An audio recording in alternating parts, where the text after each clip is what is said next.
Good morning, welcome back to another episode of TNTV. I'm your host Billy, coach of the Nottingham Forest Curse, and today we're here with our ICP Season 2 Week 4 battle up against Jetman and his Australian Arcanines. Jetman is someone that we got to know recently, actually just before he joined the ICP. He accepted us into his Showdown League, the LDL. We're currently participating in that, which is, season's going well so far. So thank you to Jetman for accepting us into that league. This is the first time we've faced, and of course we're going to be facing on Wi-Fi. Now, before I get into everything, look at Jetman's logo. It's fucking stunning. It's a brand new logo. He's just had commissioned by Ylander. Ylander is the same person that's done our layout. So if you ever want any commission work doing, hit Ylander up. His Discord username is in the description. As for Jetman, okay, so like his team suggests, he is Australian, right? And us Brits and the Australians, we have something in common. Not a lot in common, but something we have in common is we love to use the C word. And without spoiling anything, that word got used an awful lot in the post-game chat. I've got snippets of it in the thumbnail, and you know what? At the end of the game, I'm going to pop them up on the screen so you can see them. But yeah, we had a good time. I don't know if... yeah, anyway, we had a good time. To the point where an admin had to ask if we were being serious, which... I'll clarify that. We weren't being serious. We were just having British and Australian banter. So yes, like I said, Jetman likes to use the C word quite a lot. So if that's something you're into, head to his channel, which will be in the description down below, as well as will be all the other coaches in the ICP, as well as the link to the ICP YouTube YouTube channel. What have I got to say? Right, okay, so next up, if you want to see the full matchup and the sets we're bringing, then go follow us on Twitter, hashtag TeamLotsTV. Every Thursday and Friday are the day these get uploaded. I post snippets of the matchup and the Pokemon we're bringing. I do that one by one as a little teaser to get people hyped ready for the battle. I enjoy doing it. People who follow it seem to really enjoy it, so honestly, go check it out. It's a lot of fun. And that's what it's supposed to be. It's supposed to be a lot of fun. And put it this way, I brought, in my opinion, a team that is very, very fun. A lot of people don't particularly like these kind of teams or these kind of sets. So just to give you a quick heads up. Sub, Toxic, King Shield, Shadow Ball, Age Slash, and Thunderwave, Nasty Plot, Air Slash, Serene Grace, Togekiss. So... yes, if you don't like those kind of sets, well, that sounds like a you problem. If you do like those kind of sets, then stay tuned because we're going to get to the battle right now. All right, and we're into the battle here. You can see the matchup. Obviously, you can see the 6 we're bringing. It was already on the layout. And now you can see Jetman's 6. He brings the Pangoro, Tangrowth, Slippuff, Duraludon, Marowak, and Toxapex. No Taunty, which I was very happy to see. I didn't, I thought it might not come actually. I didn't think it had the best matchup, but it's still a Taunt fucking T, you know what I mean? So he leaves behind half his Regen Core because he also has a Reuniclus, but he only brings the Toxapex and the Tangrowth. Now, like I said, it's quite a slow, bulky team, and the best way to beat them, in my opinion, is to just fucking bring set up and destroy them. Pretty much. This kind of game, my game plan was bring 4 set up Pokemon, a Life Orb, Lycanroc, and a Sub Toxic, King Shield, Shadow Ball, Aegislash. So as you can see, straight away we led with our Vikavolt. We're just going to click it. Well, we didn't click Agility here. We had Agility with enough speed for a Taunty, Creeping, and Lycanroc. But looking at the matchup, I don't really need to at this point. Duraludon I don't really switch in too well, especially here where we see it's actually physical. I think that damage actually told us that it was, we saw it was Life Orb. I believe the damage told me here that it was in fact Adamant Life Orb. So pretty scary for me to switch into, so I'm not going to bother try switching in here. I'm just going to stay in here with Mainspring. Click another Bug Buzz, because even though it's resisted, like that does so freaking much. Duraludon has no special defense, so he also shows the Dark Pulse. So he is mixed. I imagine the Dark Pulse is there for our Hearthy Aegislash. But this thing's pretty much useless now, in my opinion. I do decide to go into Obulus here because I think he's got less switch-ins. Like I could have gone into Lycanroc, but one, I don't want to take Life Orb chip. I don't want to bait in the Tangrowth. I want him to struggle. I want to bring something in that he can't really switch into, so he just lets the Duraludon die. As we're about to see, he does let the Duraludon die. We're just going to click Earth Power here. I debated like maybe he's going to switch and click a Nasty Plot, but that would have been fucking stupid. So we do just click the Earth Power, take this thing out. I know the Slurpuff could have come in there, but if it's the offensive like Belly Drum set, Earth Power plus Flash Cannon and then Citrus Berry would have left it below range to be able to Belly Drum. So to me, it wasn't worth trying to predict there. He brings in the Pangoro here. Now, looking at his team, he's got a very slow team, as I've already said. So that shouts me. Scarf Pangoro. I think Scarf Pangoro makes an awful lot of set as well against my team. Banded is also terrifying, but I think Scarf is, like I said, I think it's really good here. Especially Scrappy Scarf. It means he can lock into like Drain Punch or Close Combat, and even my Aegislash isn't immune to those fighter moves. In fact, it becomes super effective. So that's something we have to watch out for, as Pangoro is a bit of a threat. So to me, I need to know if this is Scarf, because this makes a big difference to how I play this game. So in my mind, I'm thinking, right, I actually think it's worth risking Hydreigon here. Obulus, I think that if you go down here to a Scarf Close Combat, that is completely worth it to me, in my opinion. I think it's worth letting Hydreigon go down just to get that information if it's Scarf. We do see it as Choice Scarf, but it's Drain Punch, and just honestly, can we just appreciate this season how many hits Hydreigon has lived, how many super effective hits Hydreigon has lived. We hit an Earth Power off, do some damage. Now I know he is locked into Drain Punch. I know 100% I can go into Togekiss, no problem here, because I was worried that, I could have gone to Togekiss last turn, right? But one, I wouldn't have got the guarantee that he was Scarfed, and two, he could have clicked Gunk Shot or Iron Head or Rock Slide there, something to hit my Togekiss, expecting me to switch out. Togekiss is not worth risking this game, right? So, sorry, I don't know why I keep looking at my mic like that's where I should be looking. I should be looking here, right? So yeah, we go into Togekiss here, knowing we can take a Drain Punch, absolutely no problem.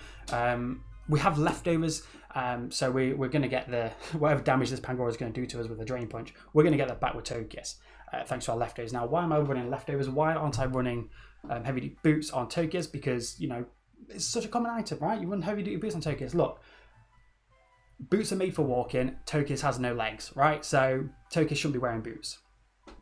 I mean, I know it's got feet, but they look more like ball bags, don't they? So here I just go for a Nasty Plot. I'm looking at his team. I'm like, okay, this thing's forced out. He cannot stay in his Choice Scarf, his Drain Punch. I'm fucking Nasty Plotting. I outspeed everything here. I outspeed his entire team, unless he's got any more Choice Scarfers, which, look at his team. They're not going to be. What's he got? He's got Tangrowth. That's not going to be Scarf. Slurpuff. Not going to be Scarf. Duraludon's dead. Marowak's not going to be Scarfed, and Peck's ain't going to be Scarfed. So go for the Nasty Plot here. Now, this is the physically defensive Toxapex. If this is physically defensive, our Air Slash will 2-hit KO. So all we have to do is click Air Slash here. Be the scumbag that we are. And flinch the Toxapex. Boom, 2-hit KO. So here we just need to find out if it's physically defensive or specially defensive. Even if it's specially defensive, I'll just flinch it down, it's fine. So we do see it's obviously physically defensive after that damage. And of course we don't get the flinch, which is a little bit unfortunate. You bring the Serene Grace hack set with Togekiss and you don't get the flinch. He then gets off a Toxic, which is really frustrating because there goes our longevity. We're not quite in range of a Gunk Shot from a Jolly Scarf Pangoro, but after one more round of Toxic we will be, so that's why not getting that flinch there is really unfortunate, because then a Gunk Shot from the Pangoro wouldn't have killed us. Here I clicked Air Slash again. I looked away. I was writing something down, and then looked back at the screen. I blinked, and what do you know? Slurpuff's dead. Slurpuff just went down like that. One Air Slash. We're not even max like special attack. I think we're like 92 EVs and modest, and Slurpuff just drops. That thing is If it's an offensive set, then it's not switching into anything. It's not switching into jack shit. So down goes the Slurpuff. Down goes the Duraludon. We're still in a fantastic position here with Togekiss. Grace is here. Still faster than everything left that our opponent has. We're still +2. We're still modest. Clayton Jetman is wondering what to do here. So the only thing he has on his team that actually lives a hit is Toxapex, which, as you can see, he's already brought in and is 2-hit KO'd. So he's gonna have to, he'd have to bring it back in, risk another para, and try and like recover Storming. That's not gonna work long term. So he goes into his Pangoro here, and here I'm like, right, okay, if he's Jolly Scarf, which if he's gonna be Scarf, he's got to be Jolly to outspeed my Lycanroc. And Gunk Shot is like the only move that has a chance to KO me. So 1, he's got to hit it, and 2, he's got to get a roll. And it is a roll at this point. So he goes for a Rock Slide. He doesn't actually have the Gunk Shot. He just goes for a Rock Slide here. And I'm like, shit. If he flinches me here, this is like terrible. But Togekiss isn't getting flinches, and he ain't getting flinched back. So I'll take that. We KO the Pangoro, and that's it. The biggest threat, in my opinion, to my team, that fucking Pangoro is dead because I've lost my Vikavolt, which is a resist to fighting. If I'd have lost this, then what did I have left? What's that? Aurorus. Yeah, everything left on my team after Togekiss was weak to Pangoro's fighting stab. So if it was Scrappy, that is, and I'm pretty sure it was Scrappy. I haven't confirmed that with Jetman. If you're watching this, Jetman, and you're not calling me a cunt too much, please let me know if it was Scrappy. It definitely wasn't Mole Breaker because we didn't see that pop when it switched in. So now that that's dead, he's forced to go back into his Toxapex. Now I'm like, okay, he's probably just going to have to hope he doesn't get flinched and recover storm me, right? Just keep on recovering and let me die to Toxic. So I just click a Roost here. I've got no reason not to. Just to scout, even if it's a Sludge Bomb, Toxapex is weak as fuck. It's not going to do anything to me, as he's actually Pain Split. I've never actually seen a Pain Split Toxapex before, so I think that's a really cool bring on Jetman's end. But we're now back at a very nice bit of health. Obviously the toxic damage is racking up a little bit. It's actually racking up a chunk, but we've still got a few turns left in us, right? And if I can flinch this Togekiss here, if I can flinch this Toxapex here, and then KO it next turn, right? And then I OHKO the rest of his team. So I'm probably, as long as I get this flinch here, I can probably sweep from here. But once again, fucking Grace cannot get a flinch and doesn't flinch the Toxapex. So we've gone for 2 Air Slashes so far, and we haven't flinched once. I don't know what the odds are for that. I'm not very good at my percentages. So yeah, that's unfortunate. Now look how much toxic damage we've taken. Another Air Slash will, another round of toxic, we will die. I haven't seen Baneful Bunker on this thing yet. I don't think it has Baneful Bunker. I don't think it does, because we've seen Toxic and we've seen Pain Split, so I don't expect Baneful Bunker now after what I've seen. So, and honestly, I feel like Togekiss has a lot of work. Can still put in a lot of work, right? If I can get off a Roost on something like Tangrowth, then we're looking fantastic. So I'm actually going to save Grace here, and I'm actually going to switch out into Obelisk the Hydreigon, as I do believe they go for, I think he actually goes for a Recover here. So we've seen Toxic, Recover, and Pain Split. Like this Toxic, like, I know I brought a cunty set with like my Aegislash and my Togekiss, but Toxic, Pain Split, Recover. Don't go calling me a cunt for my sets when you can bring shit like that, alright, Jetman? Like I said, it's all British American banter. We don't actually hate each other, okay? I bring in my Hydreigon here, and I'm like, okay, I don't think this thing can touch me other than Toxic, so I'm going to get a fucking Nasty Plot. And I did. I just clicked Nasty Plot as he switches out to save his Regenerator, which makes sense because I've still got a Togekiss in the back, which does sweep him, pretty much, if we get flinches. And he goes to his Tangrowth. I'm like, okay, well, this thing isn't AV. A Dark Pulse just OHKOs this thing, right? He has to be like, I think max HP, max Fizz Def, and AV does live this hit. And then obviously if he's, I think also max HP, max Spadef, like leftovers, also lives this. But from that damage, that tells me he is max HP, max defense most likely, and Assault Vest. Once again, we don't get the flinch. I know it's only 20%, but come on, how many flinching moves have happened this game? Not a single flinch. So we get so much damage off on it, on the Tangrowth. And yeah, but now we know it's AV. Here, I'm like, okay, it might be Aurora's time, right? I was so excited. This was my whole game plan. My whole game plan was actually to get into this situation where Tangrowth is in, I come into Aurora's and I click Rock Polish. But I'm looking at his team, I'm like, well, you know what? Tangrowth ain't going to outspeed me. Toxapex ain't going to outspeed me. And Marowak, I'm EV to outspeed an Adamant Marowak. And if you're bringing Jolly Marowak, then I feel like you're doing Marowak wrong. So I go into Aurora's here. Now, part of me, I click really fucking quick here.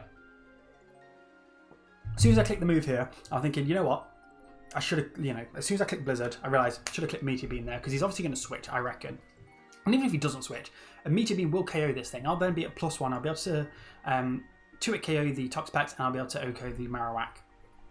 But I just click Blizzard here, which, if he goes into Toxapex, it's obviously resisted, but I think a Blizzard into Meteor Beam, depending on the range it's at, could KO, but he does actually stay in with the Tangrowth. So I don't think it mattered in the end that I clicked too fast and clicked Blizzard over Meteor Beam. So our dinosaur is out here, taking down the Tangrowth. Now all that's left is the Toxapex and the Marowak. Now, get ready for this. So here comes the Toxapex. 2 Earth powers don't take out this thing. Maybe with Hail, but it's a roll. It's a roll, right? I need the boost. So here I'm just gonna click the button. I'm just gonna click the button. Now the last time I clicked Meteor Beam, and the only time I've ever clicked Meteor Beam on Wi-Fi, or in general actually, with Power Herb, I missed. Now I've already missed out on the flinches, and can we miss out on the Meteor Beam, because this does like 70 to 80% to a freaking Toxapex, right? So we click the button, we power up, we hit, and Aurora's, look at that, look at so much damage. Now here the Toxapex is obviously clearly really low and will die to an Earth Power, or probably die to any move here, right? Because I'm +1. So in my head, I'm like, okay, well, the only way he can even attempt to try and win this game now is to like pivot around and get his regen back. So I'm like, I'm just going to click Blizzard. In all fairness, Blizzard I think does kill from this range. So I just click Blizzard as that's exactly what it does. He does switch into the Marowak, and Marowak more like Marrow gone, right? Yeah, Marowak's gone. He's just got a Toxapex left. Yes, I'm poisoned. He can probably recover stuff out of me, but I'm just going to hit Earth Power here. I don't even think Toxapex, no, because Toxapex heals 33%, right, with regen. Yeah, so it's not even at full, it's at below 50%. I think my Earth Power does it's about the same as Meteor Beam actually, so it's about 80%. Is that right? Probably not right. I think Earth Power probably does more. So either way, I click Earth Power, and I don't care what kind of Toxapex this is. It ain't living. So down goes the Toxapex, and Aurora's getting the sweep for that. The Nottingham Forest curse this week. getting the sweep for us this week. Giving us a 4-0 win. That puts us to 3-1. Unfortunately, puts Jetman to 0-4. Hopefully, he can bounce back and get a win. But we do go to 3-1. So we're definitely bouncing back. 2 wins on the bounce now is really fucking solid. But yeah, that is the game. What I'm going to do now. What I'm going to do now before I go is I'm just going to pop up boop, boop, boop, on your screen now a little bit of the banter we had post game with Jetman. So yeah, thanks so much for watching. Catch you all next week when we go up against I think we're playing against the New Orleans Novans. Let me just double check. I'm pretty sure it's Hayes and the New Orleans Novans. New Orleans Novans. Yeah, cool. Yeah, that's what we're going up against. Yeah, Hayes and the New Orleans Novans. We've never played them before, so I'm really looking forward to this. They have just looking at their team now. Oh, fuck. All right. Okay, it's going to be a fun one. So I'll see you next week. Thanks so much for watching. Make sure to leave a like, subscribe, and what's the other thing you do? Comment. Leave a comment if you enjoyed this, and I will see you all in week 5. Cheerio.